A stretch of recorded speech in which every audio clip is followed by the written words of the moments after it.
Hi అండి, welcome back to my channel Gayatri's garden. నేను ఈరోజు కొన్ని సీడ్స్ ఎలా పెట్టుకోవాలో మీకు చూపిస్తానండి. అంటే అందరికీ తెలుసు, కానీ కొంతమందికైనా యూస్ఫుల్ అవుతుంది కదా ఈ వీడియో, అందుకని ఇది చూపిస్తున్నాను. కొత్తగా ఎవరైనా చేస్తుంటే వాళ్ళకి యూజ్ అవుతుందని చూపిస్తున్నాను.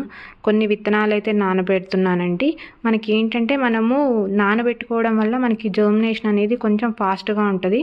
కొన్ని బీర విత్తనాలు, సొర విత్తనాలు, కాకర, ఇంకా అలాగే కొన్ని పాలకూర విత్తనాలు, బెండ విత్తనాలు, ఇలా ఇవన్నీ నానబెట్టుకుంటున్నాను. కొన్ని నానబెట్టుకుంటున్నాను ఎందుకంటే మనము ప్రీవియస్ వీడియోలో నా వీడియోలో చూసినట్లయితే గ్రో బ్యాగ్ అనేది ఫిల్ చేసాం కదా, అది ఇంకా కంపోస్టింగ్ అనేది స్టార్టింగ్ స్టేజ్లోనే ఉంది. మనకి ఎన్ని జర్మినేషన్ కరెక్ట్గా అవుతాయో తెలియదు కాబట్టి కొన్ని అనేది నానబెట్టుకుంటున్నాను. ఎందుకంటే గ్రో బ్యాగ్ కంపోస్ట్ అవుతున్నప్పుడు మనకి హీట్ జనరేట్ అవుతుంది. కానీ ఇంకా సమ్మర్ స్టార్ట్ అవుతుంది కదా, కొంచెం పీక్ సమ్మర్ స్టార్ట్ అయ్యే లోపల మనకి కొంచెం మొక్కలు మొలిస్తే మనకి ఈజీగా ఉంటుంది వాటిని టేక్ కేర్ చేయడము. ఇంకా అలా అన్నీ నానబెట్టాను. ఒక 24 hours అయితే నానబెట్టానండి. ఇంకా అలాగే ఇంకా గ్రో బ్యాగ్ అయితే మనం ముందు తడి చేసుకోవాలన్నమాట. మనం ఏవైనా సీడ్స్ పెడుతున్నాము అంటే ముందు గ్రో బ్యాగ్ అనేది తడి చేసుకొని పెడితే బాగా మొలుస్తాయి. ఇంక ఇక్కడైతే ఈ గ్రో బ్యాగ్లో నేను బీర విత్తనాలు పెడుతున్నాను. బీర విత్తనాలు కానీ ఏవైనా విత్తనాలు మనము ఎటు సైడ్ పెట్టాలనేది చూసుకొని పెట్టాలండి. అంటే మనం పైకి విత్తనం సీడ్ పైకి ఏది పెట్టాలి, కిందకి ఏది పెట్టాలి అనేది చూసుకొని పెట్టాలి. అలాగే ఎంత డెప్త్లో పెట్టాలనేది కూడా తెలుసుకోవాలండి మనం విత్తనాలు పెట్టేటప్పుడు. మనకి ఏదైనా విత్తనం పెడుతున్నామంటే అది దానికంటే 2 times లోపలికి పెట్టాలన్నమాట. అప్పుడే అది మనకి మొలిచినప్పుడు స్ట్రాంగ్గా వస్తుంది. స్ట్రాంగ్గా వచ్చేసి మనకి అది ప్రాపర్గా ఉంటుందన్నమాట. ఏదైనా పెద్దగా కొంచెం గాలి వచ్చినా కానీ పడిపోకుండా స్ట్రాంగ్గా వస్తుంది. అప్పుడు మనకి అది ఎక్కువ ఉండడానికి చాలా అవకాశం ఉంటుంది అనమాట. అలా అన్నీ ఇంకా బీర విత్తనాలు అయితే ఒక్కొక్క గ్రో బ్యాగ్లో ఒక్కొక్క వెరైటీ పెడదామనేసి ఇంక ఈ గ్రో బ్యాగ్లో అయితే బీర విత్తనాలు పెడుతున్నాను. చూడండి 2 times హోల్ తీసుకున్నాను. తర్వాత ఇంకో అది మనకి ఏదైతే సైడు పైకి పెట్టాలో చూసుకోవాలి. ఇంక ఇట్లా మనకి కొనలాగా ఉన్నది మనం పైకి పెట్టాలన్నమాట బీర విత్తనాల్లో. అలాగా ఇంకా ఇక్కడైతే బీర విత్తనాలన్నీ పెట్టేశాను ఈ గ్రో బ్యాగ్లో.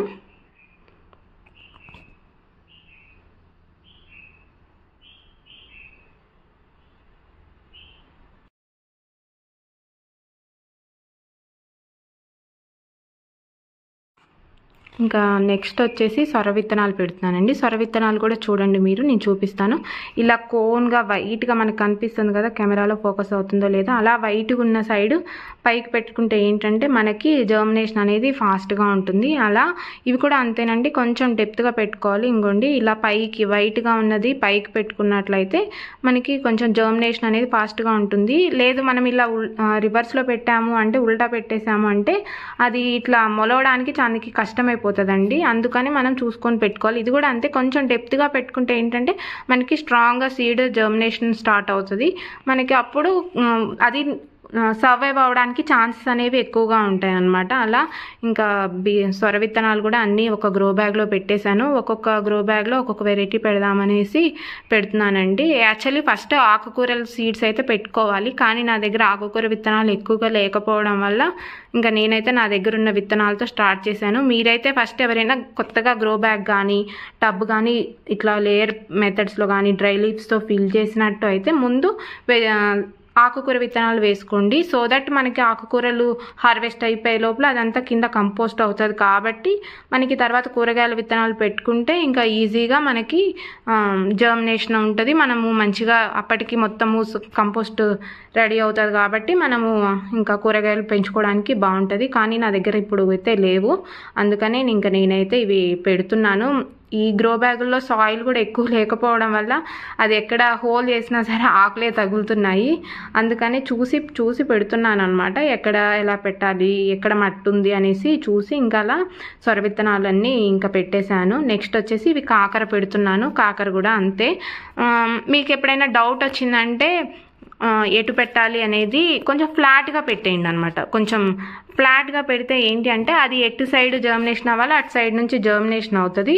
సో మనకి ఈజీగా ఉంటుంది అనమాట. ఫ్లాట్గా పెట్టేస్తే విత్తనము మనకి ఈజీగా జర్మినేషన్ అవుతుంది. మనము అలా అన్ని సీడ్స్ పెట్టేసుకోవాలి. మా ఇంట్లో ఏంటంటే కొంచెం కాకర ఎక్కువ తినరు కాబట్టి నేను 3 సీడ్స్ పెడుతున్నాను. ఈ 3 సీడ్స్లో 2 మొలిచినా సరే మనకి సరిపోతాయండి. కొంచెం కాకర అనేది బీరా సొరతో పోల్చుకుంటే ఇంకా ఎక్కువ టైం తీసుకుంటుంది జర్మినేషన్ అవ్వడానికి. సో చూసుకోండి మీరు అది పెట్టినప్పుడు ఇంకా మొలవలేదు అని అట్లా ఏం అనుకోవద్దు. చాలా టైం తీసుకుంటుంది.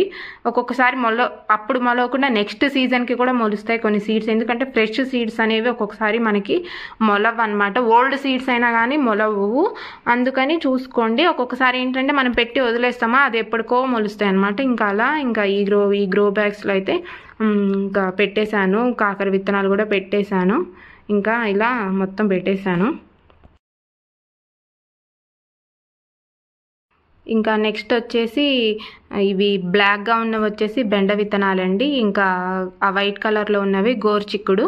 ఇంక ఇవి కూడా ఒక్కొక్క గ్రో బ్యాగ్లో ఒక్కొక్క వెరైటీ పెట్టేద్దామని ఇంకా ఇవి కూడా నానబెట్టాను. ఫస్ట్ మీకు చూపించాను కదా మొత్తం నానబెట్టాను. ఇంకా అవి కూడా అంతేనండి. ఇవి కూడా అంతే. మనము బెండ గోరుచిక్కుడు ఇవేంటి అంటే డైరెక్ట్గా మనం గ్రో బ్యాగ్లో పెట్టేసుకోవచ్చు అనమాట.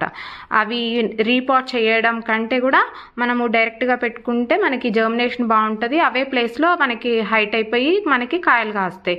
కానీ బీరా సొర కాకర ఇవేంటంటే మనం షేడ్ ఏరియాలో పెట్టుకొని రీపాట్ చేసుకోవచ్చు. కానీ నేను ఎందుకు డైరెక్ట్గా పెడుతున్నాను అంటే మనకి సమ్మర్ కాబట్టి ముందు వచ్చేది మనము కొంచెం ఒక 15 days పడుతుంది మనకి రీపాట్ మనకి సీడ్ జర్మినేషన్ అయ్యి కొంచెం హైట్ అవ్వడానికి. మళ్ళీ వాటిని తీసుకొచ్చి 15-20 days తర్వాత మనం గ్రో బ్యాగ్లోకి ట్రాన్స్ఫర్ చేస్తే ఈ వేడికి ఎండకి అవి తట్టుకోకపోవచ్చు అనేసి ఉద్దేశంతో డైరెక్ట్గా పెట్టామనుకోండి మనకి కొన్ని ఫెయిల్ అయినా సరే కొన్ని మొలుస్తాయి కాబట్టి ఇంకా డైరెక్ట్గానే పెడుతున్నాను అనమాట. మనకి ఒక్కొక్కటి కొన్ని వెరైటీలు 2-3 మొలిచినా కానీ మనకి సరిపోతాయి అన్నమాట. అంటే మనది కొంచెం పెద్ద సైజు కుండి కాబట్టి మనకి కొన్ని మొలిచినా సరిపోతాయి కాబట్టి ఇంక అందుకని నేను డైరెక్ట్గా పెట్టేస్తున్నాను. ఇంక ఇలా బెండ ఇంకా గోరుచిక్కుడు కూడా ఇవి కూడా అంతేనండి. ఆ బెండ సైజు ఎంతైతే సీడ్ సైజ్ ఎంతైతే ఉందో దానికంటే కొంచెం డెప్త్కి 2 times డెప్త్ చూసుకొని వాటిని పెట్టాలి. అప్పుడు అవి మనకి జర్మినేషన్ మంచిగా అవుతాయి. నేను ఒకసారి జర్మినేషన్ అయినాక కూడా అన్ని అప్డేట్స్ ఇస్తూ ఉంటాను ముందు వీడియోస్లో. ఇంకా నెక్స్ట్ అయితే ఇంకా ఇలా అన్నేసి సీడ్స్ పెట్టేసుకున్నాను. మీకు ముందు కూడా అప్డేట్ ఇస్తాను ఎన్ని మొలిచాయి ఏంటి అనేది కూడా. ఇంకా లాస్ట్లో అయితే కొంచెం పాలకూర ఉంటే హార్వెస్ట్ చేసుకొని వచ్చేసాను. If you like the video, please subscribe to my channel and share the video. Thank you.